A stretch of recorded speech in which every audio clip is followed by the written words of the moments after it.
మీరు ఏదో అడిగారు, చెప్పండి క్లుప్తంగా.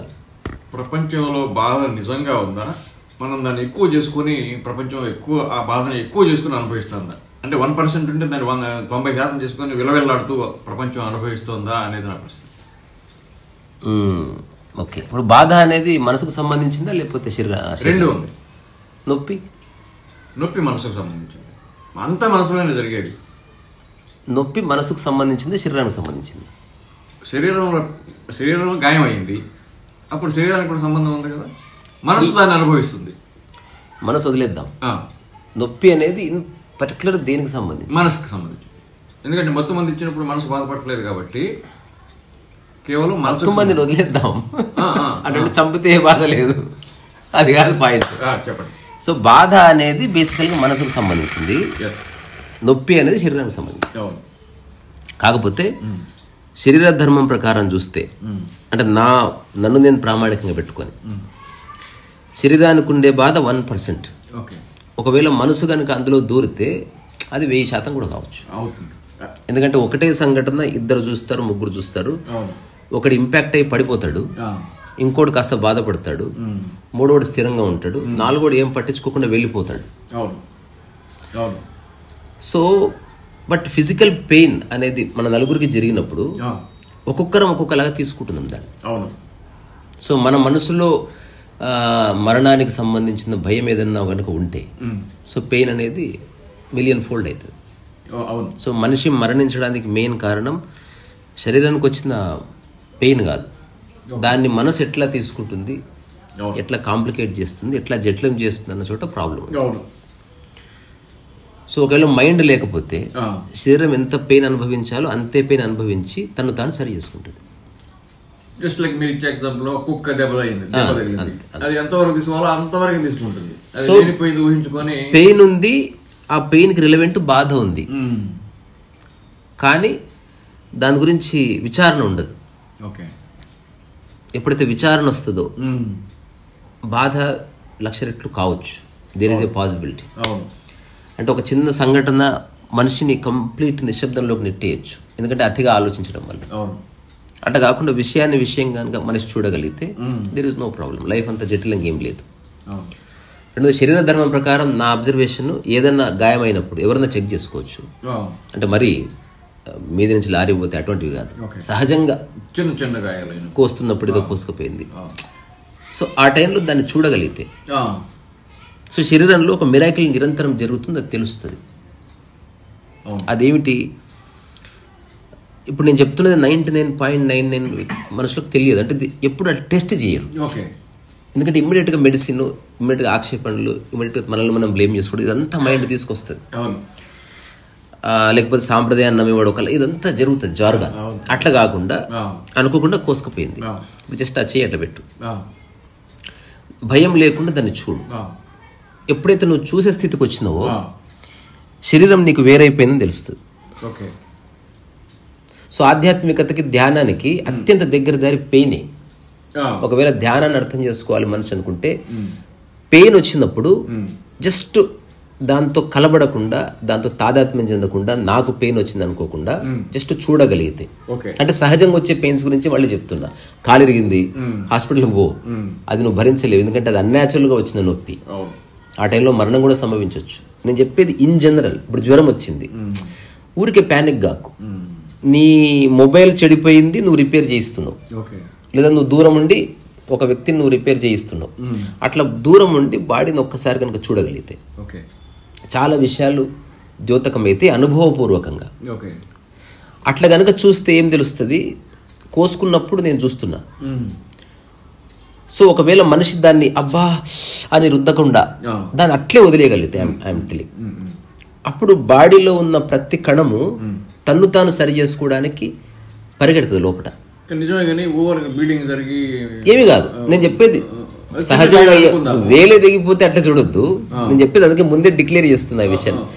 ఇది నా ఉద్దేశం.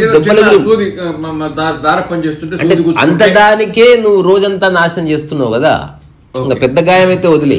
నేను చెప్పేది, ఏ మైండ్ అయితే చిన్న గాయం తగిలిన అటు ఇటు పరిగెడుతుందో, ఏవేవో మాట్లాడుతుందో, సానుభూతి కోరుకుంటుందో, ఇవన్నీ ఒకసారి పక్కకు పెట్టు. శరీరం తన పని తాను చేసుకుంటుంది. తింటే అదే షిట్ తయారు చేసుకుని కిందికి పంపించేస్తుంది. నువ్వు నీళ్లు తాగితే చెత్తనంతా తీసుకొచ్చేది మూత్రంగా పంపించే శరీరం చాలా అద్భుతమైన వర్క్ చేస్తుంది. ఒక సూర్యుడు ఎలాంటి పని చేస్తున్నాడు, ఈ నక్షత్ర మండలాల్లో గ్రహాలు ఎట్లాంటి పని చేస్తున్నాయో మన శరీరంలో అణువణువు అట్లా పనిచేస్తున్నాయి. అందులో మన ఇంటర్ఫియరెన్స్ లేదు కాబట్టి శరీరం బతుకుంది. సో విశ్వంలో ఉన్న నియమాలు, విశ్వంలో ఉన్న అదే విధమైన కదలికలు శరీరంలో ఉన్నందుకు మనం సర్వైవ్ అవుతున్నాం. మన శరీర అవయవాల్లో ముఖ్యమైన అవయవాలు లోపల కాకుండా బయట ఉండి ఉంటే గుండె, కాలేయం ఎప్పుడో చచ్చిపోదు మనం. సో అత్యంత ముఖ్యమైనవన్నీ సెన్సిటివ్ పార్ట్స్ అన్ని లోపల ఉన్నాయి. సో బయట ఉన్నవన్నీ కొంచెం సెన్సిటివ్ కాదు, కొంచెం అడిట్ అయినా, ఒకటి ఊసిపోయినా, ఒకటి ఇరిగిపోయినా ఏమీ కాదు. సో ఒక్కసారి గనక మనిషి నొప్పి అయిందనుకో కంట్రోల్ చేసుకోవద్దు. శరీరం ఏడుస్తే ఏడవని, శరీరం అరిస్తే అరవని, కానీ దాన్ని ఫిలాసఫైజ్ చేయొద్దు. ఏమి మైండ్ రియాక్ట్ కానివ్వకుండా జస్ట్ అబ్జర్వ్ దట్, చూడు స్మాల్ వౌండ్ అంటే అంతే. అంటే నీకు శరీరపరంగా అరిచిందనుకో శరీరం అరవని, కన్నీళ్ళు వస్తే కన్నీళ్లు గారని. ఒక్కసారి జీవితంలో ఒకేసారి చేయకూడదు. అట్లా కనుక చేస్తే విదిన్ 20-30 minutesలో మొత్తం హీల్ అయిపోతుంది. ఆశ్చర్యం జరుగుతుంది. మీరు అన్నది నేను అబ్జర్వ్ చేశాను. సో ఇప్పుడు హీల్ అయింది, లేదా 2 రోజుల తర్వాత కంప్లీట్ గాయం మానిపోయింది. ఇప్పుడు గాయం కాకముందు మీరు చూశారు, అయినప్పుడు ఆ ప్రక్రియ జరుగుతున్నప్పుడు మీరు చూశారు, మీరు నిమిత్త మాత్రుడు. ఆ తర్వాత పూర్తయినప్పుడు చూశారు. తద్వారా you are separate from your body అని తెలుస్తుంది. ఇక్కడ ఒక చిన్న కామెంట్ చేస్తాను. ఒక చిన్న గాయం అయింది, రక్తం కారింది, 3 daysలో కనుక హీల్ అయింది అని నా అబ్జర్వేషన్ చెప్తున్నా. 3 daysలో కనుక అది హీల్ అయింది అంటే యు ఆర్ హెల్దీ పర్సన్. ఇప్పుడు నేను చెప్తున్న ఒక పని చెప్తున్నా, 3 daysలో అది హెల్దీ కాకుండా చీము పట్టింది అనుకోండి, అది ఓకే. నేను చెప్తున్నది మైండ్ ఫెనామినా గురించి. నా ఉద్దేశం బాడీ అంటే మైండ్ గనక జరుగుతున్న ప్రక్రియలో ఇన్వాల్వ్ కాకపోతే నొప్పి ఎంత ఉండాలో అంతే ఉంటుంది, దానికి ఎంత బాధ కలగాలో అంతే బాధ మనసు అనుభవిస్తుంది తప్ప. ఒక వస్తువును మైక్రోస్కోప్ లో చూసి ఎంత పెద్ద చేసుకుంటామో మైండ్ కూడా ఆ బాధని పెద్ద చేస్తే ఎంత. ఇప్పుడు మీరు అడిగిన ప్రశ్నకి జవాబు ఇది. మనిషికి పెద్ద కష్టాలు ఏమి లేవు. ఇన్ పర్టికులర్ ఇప్పుడున్న మనిషికి పెద్ద కష్టాలు లేవు. అంటే టెక్నాలజీ ఉంది. ఒకప్పుడు ఒక వాచ్మెన్ గా పనిచేసి వాడు వాచ్మెన్ గా కూర్చోవాలి. ఇప్పుడు మొబైల్ ఉంది, ఒక సినిమా చూస్తూ కూర్చోవచ్చు. అంటే టైం పాస్ కి ఆప్షన్ ఉంది, లేదా ఫ్రెండ్కి ఫోన్ చేసి మాట్లాడుకోవచ్చు, నడుస్తూ వాకింగ్ చేయొచ్చు, ఏదో ఒకటి చేయొచ్చు. సో మనిషి అనుభవిస్తున్న 99% సమస్యలకి అవిద్య కారణం. అంటే అదేమిటో తెలుసుకోకుండా, ఎగ్జాంపుల్ ఇదేమిటో తెలుసుకోకుండా మొబైల్ నువ్వు జీవితకాలం వాడినా దాన్ని జస్ట్ పేపర్ వెయిట్గా వాడగలవు అంతే. దాంట్లో చాలా రహస్యాలు ఉన్నాయి, కానీ నువ్వు ఎప్పుడు అన్వేషించలే. ఒక సినిమా బాగుందా లేదా పక్కవాడిని ఎంక్వైరీ చేసినంత కూడా అసలు మైండ్ ఏంది, దాని ప్రక్రియ ఏంది, అది ఎట్లా పరిచయం అవుతుంది, ఎట్లా ఇన్ఫర్మేషన్ గ్యాదర్ చేసుకుంటుంది, దేనికి బాధపడుతుంది, దేనికి గాయపడుతుంది, ధారణలు ఏంది, మూఢనమ్మకాలు ఏంది, నమ్మకం ఏంది, పోలికలు ఏంది, ఇవన్నీ ఒక్కసారి ఒక 3-4 days to ఒక 10 days మ్యాక్సిమం 21 daysలో జీవితకాలం ఆస్వాదించదగ్గ ఒకనొక భూమికి ఏర్పాటవుతుంది. కానీ మనిషికి ఆసక్తి లేదు. మనిషికి నాకు ఓవరాల్గా అర్థమైంది, మనిషికి ఇష్టం కష్టపడడం. మనిషికి ఆనందంగా ఉంటే టైంపాస్ కాదు, ఇష్టమని కాదు, కానీ ఆ మైండ్ తెలుసుకోలేకపోతున్నాడు. నా అబ్జర్వేషన్లో సొల్యూషన్ ఎక్కడుంది, అంత మైండ్లో ఉంది. ఉన్న సమస్యలు ఎలాగో ఉన్నాయి, కానీ దాన్ని పెనుభూతంగా మార్చే ప్రక్రియ మైండ్లోనే జరుగుతుంది. సో ఆ మైండ్ యొక్క ప్రవృత్తిని మనిషి అర్థం చేసుకుంటే బయటపడవచ్చు జార్గా నుంచి. ఒక్కటైతే క్లియర్, నువ్వు ఎంత మంచి హైజీనిక్ ఫుడ్ తిను, నువ్వు రోజు జిమ్కు పో, ఆల్కలైన్ వాటర్ తాగు, you are going to die. రెండవది, ఇవి చేసినంత మాత్రం నీకు రోగాలు రావంటే కుదరదు, ఎక్కడి నుంచైనా రావచ్చు. ఇంకా ఒక ఆశ్చర్యకర విషయం ఉంది, ఎవడైతే శరీరాన్ని నిరంతరం ఎండకు వానకు ఏ హైజీనిక్ ఫుడ్ పట్టించుకోకుండా ఉంటున్నాడో వాడికి రోగాలు వస్తలేవు, కానీ ఎవడైతే సూపర్ సెన్సిటివ్ ఉన్నాడో వాడికి చిన్న వైరస్ చంపేస్తుంది. వాడిని ఎట్లా ఉంటుంది అంటే, చిన్నప్పటి నుంచి కూడా బూతులు తిట్టించుకుంటా ఉన్నాడు, వాడికి ఎంత పెద్ద బూతు తిట్టినా వాడికి డిస్టర్బ్ కాదు. చిన్నప్పటి నుంచి ఏనాడు ఒకడు బూతులు తిట్లే, వాడిని బాడక వంటివే, వాడికి నిద్ర పట్టదు అంటే. సో అందుకని మరీ ప్రకృతికి దూరంగా జరగొద్దు. నేను అందుకే ఒక పొలం నాకు లేదు, బట్ ఈ త్వరలో అట్లీస్ట్ 1/2 acre 1 acre ట్రై చేస్తా. సిటీకి దగ్గరలో. నేను కూడా జాయిన్ అవుతాను తప్పకుండా. అయితే అందులో నా మెయిన్ పర్పస్ వ్యవసాయం కాదు, ఏమి కాదు, ఇలాగ కొన్ని మొక్కల చెట్లు వాడడం అంతే. ఇది మన పర్మాకల్చర్ స్టైల్లో, అంటే ఒక ఫుడ్ ఫారెస్ట్ పెంచాలంటే ఏం చేయాలంటే ఏం చేయొద్దు, 2 ఎకరాలు కొని పెట్టేసి అక్కడ జోక్ కాదు. యాక్చువల్లీ మస్నూక్ ఫుకువోకా కాలిఫోర్నియా పోయినప్పుడు ఈ కాంటెక్స్ట్ వచ్చింది. సో ఒక ఆయన అడిగాడు మస్నూక్ ఫుకువోకా అని, నేను అడవి పెంచాలనుకుంటున్నా, నేనేం చేయాలి చెప్పండి. నువ్వు జస్ట్ ఎక్కడ పెంచాలనుకుంటున్నావు ఆ ప్లేస్ రెడీ చేసుకో, ఇక ఎప్పుడు అక్కడికి పోకన్నాడు. అది పెరుగుతుంది. సో నేను నా భూజ కవిత ప్రక్రియలో ఒక స్టేట్మెంట్ రాసిన. సో ప్రకృతి ఎప్పుడు మన మనిషి ఏమో అడవిని గార్డెన్ చేద్దామని ట్రై చేస్తూ ఉంటాడు, అంటే సంస్కరిద్దాం అనుకుంటా ఉంటాడు. తప్పు చేస్తుంటాడు. ఇప్పుడు మనం గార్డెన్ ఉంది, ఎడెన్ గార్డెన్ ఉంది, ఇవన్నీ హ్యూమన్ క్రియేటెడ్. అంటే మన కాంటెక్స్ట్ లో తప్పుల గురించి మాట్లాడట్లేదు, నియమాల గురించి మాట్లాడతాం. ఇప్పుడు మనిషి ఏమో అడవిని గార్డెన్ చేస్తుంటాడు, ఆ గార్డెన్ ఏమో మనిషి పక్కకు పోతే అడవి కావాలని ట్రై చేస్తాడు. నేను రాసుకున్న ఒక చిన్న లైన్. అట్లా నీ జీవితం ప్రకృతి వైపు వెళ్ళాలని చూస్తుంటది, కానీ నువ్వు దాని నిరంతరం ప్రపంచం వైపు తిప్పుతా ఉంటావు. జీవితం ఏ బంధాలు బాదరబందులు లేకుండా బతుకురా నాయనా అని తీసుకెళ్తుంటది, కానీ నువ్వేమో ప్రతిదాన్ని నాకేం అక్కర్లేదు, మొబైల్ ఎంత మళ్ళీ అడుగుతుంది, నాకు ఎవ్వరి విషయాలు అక్కర్లేదు, సార్ ఎక్కడ ఉంటారు మీరు. సో నిరంతరం ప్రశ్నలు, ఇంకా ఏదో ప్రశ్న. ఇప్పుడు అక్కడి నుంచి ఇప్పుడు జీవితం నాకు రాసిన ఉత్తరాలను ఒక బుక్ రాయడం స్టార్ట్ చేసిన. 4 days నుంచి ఎవ్రీడే నైట్ పూట పడుకునే ముందు ఒక 1/2 hour రాస్తున్నా. అందులో చిన్న చిన్న విషయాలు అర్థం చేసుకుంటే ఎంత ఆనందంగా ఉండొచ్చు అనే కాంటెక్స్ట్. అందులో మనం మొదలుపెట్టే టాపిక్ కూడా అంటే ఎంత నొప్పి ఉండాలో అంత నొప్పి ఉండనివ్వు, ఎంత బాధ కలగాలో అంత బాధే కలుగుతుంది. నీ మనసులో అనవసర ధారణలు క్యారీ చేసినవా, దానికి సాంప్రదాయాన్ని, దేవుణ్ణి, నువ్వు పుట్టిన డేట్ని, రాశి ఫలాల్ని జోడించినవా, నువ్వు అంటే చిన్న సమస్య నువ్వు చాలా పెద్దదిగా మారుస్తావు. భయం వల్ల చనిపోతుంది తెలుసు నాకు. మా ఊర్లో ఒక వ్యక్తికి పాము గరిస్తే ఒక మంత్రగాడిని తీసుకొచ్చేవాడు, మంత్రం వేశాడు. సో మా పక్కింటి అంకుల్కి కొంచెం క్యూరియాసిటీ, ఈ మంత్రం ఏంది, కథ ఏంది, ఎందుకంటే వాస్తవం అది, అలాంటివి ఏమి ఉండవని తెలుస్తుంది. సో ఆయనకి లైట్గా 2 quarters లేపించాం. తర్వాత ఇంట్లోనే భోజనం పెట్టాం, మంచిగా తింటున్నాడు, వేళ్ళు జీకుతున్నాడు. అప్పుడు అడిగాడు అనమాట, అవును పనిచేస్తుందా మంత్రం అని అడిగితే ఆయన చెప్పాడు, ఇసమున్న పాముకి మంత్రం పని చేయది అన్నాడు. సో మంత్రం పనిచేసిందంటే ఇసం లేదనేగా. సో క్లియర్ ఉంది విషయం.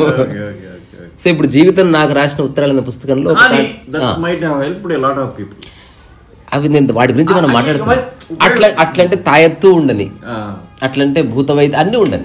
ఇక్కడ విషయం హెల్ప్ గురించి కాదు, నేను మాట్లాడే విషయాలన్నీ కామన్ మ్యాన్ పర్స్పెక్టివ్ కాదు. వెనకటి రోజుల్లో అది అవసరం అయింది ఒక రకంగా చెప్పాలి. నేను వెనకటి రోజుల్లోనే రమణ మహర్షి పుట్టాడు, వెనకటి రోజుల్లోనే మన రామకృష్ణ పుట్టాడు, వెనకటి రోజుల్లోనే నిమ్కర్లు పుట్టాడు, వెనకటి రోజుల్లోనే మహర్షి. సో ఎప్పుడు ఉన్నారు ఇంటెలిజెంట్ పర్సన్. సో నా మెయిన్ అడ్రస్ జనాలు గుంపు కాదు, I want to meet intelligent people and we want to know that see the truth. అది మీరు చెప్పాలి. సో నా జీవిత కాలంలో 500 మందిని కలుసుకోగలిగితే చాలా ఎక్కువ. అంటే ఏ బరువు లేని మనస్సు చూడగానే తెలిసిపోతుంది. రెండోది ఏ పని చేస్తున్నాడో ఆ పనిలో లీనమయ్యే ఒక శరీరం, ఒక మనసు, అంతకుమించి ఏమి లేదు. ఇంకా మిగతా వాళ్ళతో నా గుంపుతో మనకు వచ్చేది లేదు. గుంపు అనేది ఓన్లీ జనాలను అట్రాక్ట్ చేయడానికి అదొక డివైజ్ అంతే. అసలు గుంపు ఎక్కడ లేదు, ఇండివిజువల్స్ ఉన్నారు అంతే. అడవి ఎక్కడ లేదు, చెట్లు ఉంది అంతే, ఒక చెట్టు తర్వాత ఒక చెట్టు, అన్ని కలిసి అడవి అనిపిస్తుంది మనకు. వీళ్ళందరూ కలిస్తే అందరూ ఇప్పుడు ఉన్నారు, ఒక్కొక్కరు ఒక్కొక్క అడుగు దగ్గరికి వేస్తూ ఒక ఆడికి వస్తున్న కొద్దీ క్రౌడ్ కనిపిస్తుంది. క్రౌడేవి లేదు ఆడ, మనకు అనిపిస్తుంది. ఇండివిజువల్స్ ఉన్నారు, ప్రతి ఇండివిజువల్స్కి ఆకలి ఉంది, నిద్ర ఉంది, ప్రతి ఇండివిజువల్కి కాళ్ళ నొప్పులు, కీళ్ళ నొప్పులు ఉన్నాయి, ప్రతి ఇండివిజువల్కి మూర్ఖత్వాలు, మూఢనమ్మకాలు ఉన్నాయి. సో దగ్గరికి వచ్చినంత మాత్రమే పరివర్తన ఏం జరగదు. అది ఊరికే ఒక ఫీలింగ్ ఒక థాట్ క్రియేట్ చేస్తారు, మనమంతా ఒకటి, భారత్ మాతకి జై, ఇట్లంటే అందరు ఆ క్షణంలో మనమంతా ఒక్కటన్న భావన కలుగుతుంది. మళ్ళీ హాఫ్ అన్ అవర్లో మళ్ళీ అది డివేట్ అయిపోతుంది, డైల్యూట్ అవ్వాల్సిందే. అది ముగిస్తా. జీవితం నాకు రాసిన ఉత్తరాలు అనే కాంటెక్స్ట్లో ఒకటి చెప్దాం అనుకున్నా. అదేంటంటే, ఏది తెలుసుకుంటే నీకు ఉపయోగపడదో అది ఎప్పటికి తెలుసుకోక అనేది నేను ఆచరిస్తున్నాను. మళ్ళీ చెప్పండి. ఏది తెలుసుకుంటే నీకు ఉపయోగపడదు అది ఎప్పటికి తెలుసుకోక అసలు. ఎగ్జాంపుల్, దానివల్ల అంతులేని మౌనం వెంబడి వస్తుంది. ఎవరైనా క్రాస్ చెక్ చేసుకోవచ్చు ఈ క్షణమే. నువ్వు ఒక ఇంటికి పో, ఈ రెంట్ ఎంత తెలుసుకున్నావు, నీకు ఉపయోగపడదు, తెలుసుకోగలదు. మీరు చీర ఎక్కడ కొనుక్కున్నారు, ఉపయోగపడదు నీకు, తెలుసుకోకు. ఇంటి పనామకు మీరు ఎంత ఇస్తారు శాలరీ, తెలుసుకున్నావు. So you are keep on gathering information after information which is of no use. అంటే ఇది ఎట్లా ఉందంటే నీ ఇంట్లో బయట కనిపిస్తున్న ప్రతి సామాన్ తీసుకొచ్చి చేసుకుంటున్నావు, లాస్ట్ నువ్వు ఉండే ప్లేస్. సో ఫస్ట్ జీవితంలోకి ధ్యానం ఆవిష్కృతం కావాలంటే ఫస్ట్ మనసుని నీ అంతకు నువ్వు కొంత శూన్యం చేయాలి. ఇప్పుడు మొత్తం పోయింది చెత్త అంతా, ఉన్న కొంత చెత్తను నువ్వు క్లియర్ చేసుకోవచ్చు. అప్పుడు నువ్వు చూడొచ్చు. ఇప్పుడు ఎగ్జాంపుల్, ఇంట్లో ఏమీ లేవు, చెత్త ఉన్న 5-6 వస్తువుల్ని నువ్వు అప్పుడు ధ్యానపూర్వకంగా చూడొచ్చు. ఇది నాకు అత్యంత ముఖ్యం అనిపిస్తున్నది, ఇది ఉంచుకోవాలా తీసేయాలా, ఇప్పుడు తీసేయాలనిపిస్తలేదు ఉండని, ఇంకొక దాన్ని చూసా. అట్లా కొన్ని ధారణల నుంచి విముక్తి కొంతకాలంలో జరుగుతుంది. అక్కడితో మనసు కంప్లీట్ శూన్యమవుతుంది ఎవరికైనా. చాలా బాగుంది, అద్భుతంగా చెప్పారు. So unnecessary enquiry, unnecessary questions మనిషిని నిరంతరం బాధిస్తుంటాయి. వాడు అడిగేస్తుంటాడు, ఎదుటి వ్యక్తి చెప్తుంటాడు, వీడు ఇంకేదో అడుగుతాడు, వాడు ఇంకేదో చెప్తాడు, రోడ్డు మీద నిలబడతాడు, ఏదో అడుగుతారు వాడిని. ఇప్పుడు మీ ఊర్లో ఎండలు ఉంటాయా అని అడుగుతాడు. అంటే జనాలు అడగాలి, ఏదో ఒకటి మాట్లాడి తీరాలి, లేదా ఆక్వర్డ్గా ఉంటుంది. అయితే దాన్ని రిలవెంట్ గా కూడా సంభాషణ అదే అంటుందా, ఏది తెలుసుకోవడం వల్ల మీకు ఆ సమాచారం మీకు ఉపయోగపడుతుందో అదే తెలుసుకోండి అంతే. ఏది తెలుసుకుంటే నీ మనస్సు ఆనందం వైపు దారిస్తుందో తెలుసుకో. ఇంకొకటి, ఏదైతే నేను బడ్డెన్ వైపు దారిస్తుందో, ఇంకొకటి బాధ వైపు దారిస్తుందో, దీనికి ఒక చిన్న ఫౌండేషన్ ఇస్తా, దాంతో దాని డైనమిక్ మారిపోతుంది. చూడండి, ఇప్పుడు ఏ సమాచారం నీకు ఉపయోగపడుతుందో అదే తెలుసుకో. అలాంటి ప్రశ్న వేయని అన్నారు. ఏ సమాచారము నువ్వు ఆచరించాలనుకుంటున్నావు అది మాత్రమే అడుగు. ఇది నెక్స్ట్ లెవెల్ అన్నమాట. మీరు ఖచ్చితంగా మీరు ఒక సంవత్సరం మొత్తంలో 10-15 ప్రశ్నల కంటే ఎక్కువ వేరు. ఎందుకంటే ఆచరణ వచ్చిన చోట చెత్త ఉండదు. ఎగ్జాంపుల్ ఇప్పుడే ప్రామాణికంగా ప్రూవ్ చేస్తాను. నేను వైర్ ఇట్లా తీసుకుని కూర్చున్నా, దీని గురించి ఏదైనా ప్రశ్న అడుగు, అది అడిగాడు. ఇప్పుడు నేను ఒక ఫండమెంటల్ రూల్ చెప్పిన, ఏ సమాచారం తెలుసుకుంటే నువ్వు ఉపయోగపడుతుందో దాన్ని నువ్వు ఆచరిస్తావో అదే అడిగి తెలుసుకో అన్న. ఇప్పుడు అడుగు అంటే ఇప్పుడు నేను చెప్పింది అర్థమైంది కదా. అంటే ఏది నువ్వు ఆచరిస్తావో, ఆచరించాలనుకుంటున్నావో అది మాత్రమే అడగాలి. ఈ 4 తీగల్లో డిఫరెన్స్ ఏంటో చెప్పండి. అదే చెప్తున్నా, ఏది ఆచరిస్తామో అది మాత్రమే అడగాలి. తద్వారా నేను నేర్చుకున్నప్పుడు ఉపయోగపడుతుంది నా ఇన్ఫర్మేషన్. ఓకే, దానికి ఏదో ఆన్సర్ ఇచ్చింది, అయిపోయింది. అంటే ఎవరికైతే ఇది భవిష్యత్తులో ఆచరణలోకి తీసుకుంటాను అని అనుకున్నవాడు మాత్రమే సమాచారం గ్యాదర్ చేసుకోవాలి. ఆ సమాచారం ఒక పుస్తకం లాగా, బ్యాంక్ లాగా ఉపయోగపడుతుంది భవిష్యత్తులో. Otherwise keep on gathering information, దానివల్ల ఎవరికి ఉపయోగం లేదు. చిన్న రాగం వాయిద్దాం. కలకానిది విలువైనది వాయించండి. అదే రాగం. కలకానిది విలువైనది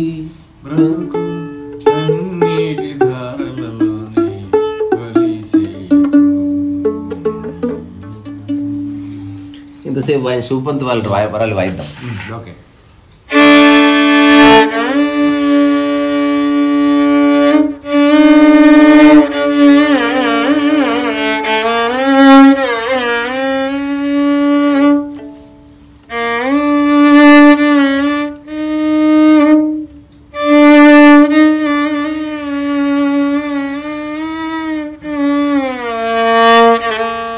భలే రాగం ఇది, అంటే మంచి ఆర్ద్రత.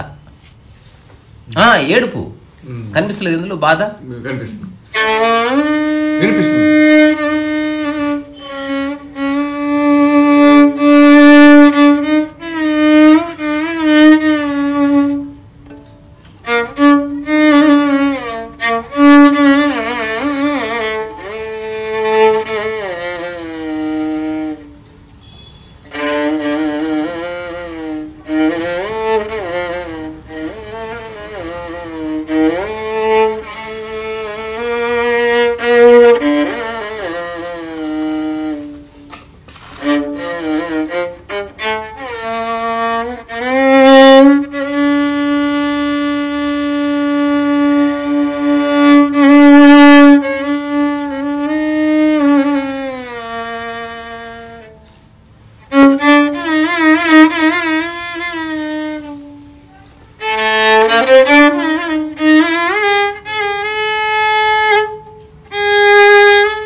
బాధ ఉంది, కానీ నొప్పి ఉంది. ఎన్నో రెట్లు మన మనసులో ఉన్న మూఢనమ్మకాలు, ధారణలు, సాంప్రదాయాలు, మనం నమ్మే జాతకాలను బట్టి చిన్న బాధ కూడా 1,00,000 రెట్ల బాధ కావచ్చు.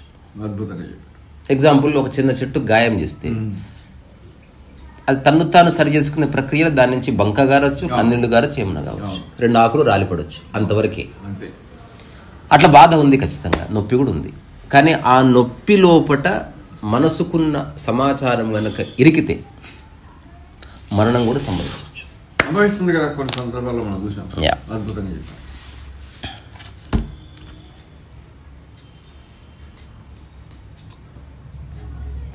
దీనికి ఒక టైటిల్ పెడితే ఏం పెడతారు?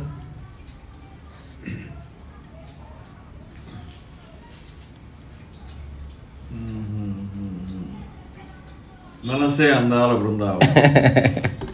మనసే అందాల ఏ రాగం అది? నన్ను అడగొద్దు ఈ ప్రశ్న.